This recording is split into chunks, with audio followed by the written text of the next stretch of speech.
Hi guys, today we will talk about how to fix or how to solve the problem of TimeTree app. You click on settings.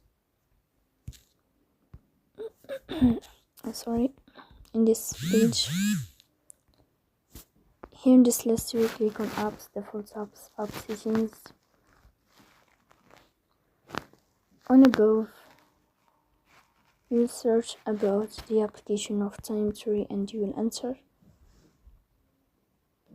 Here you will go to first stop and you will click OK. Then you will click on first stop and you will click OK. Then you will enter to storage. Here you will click on clear cache, but pay attention, don't click clear data because that can delete your account. In the end, you can turn off your phone and you can turn on your phone again, so please don't forget to support us, bell icon, subscribe.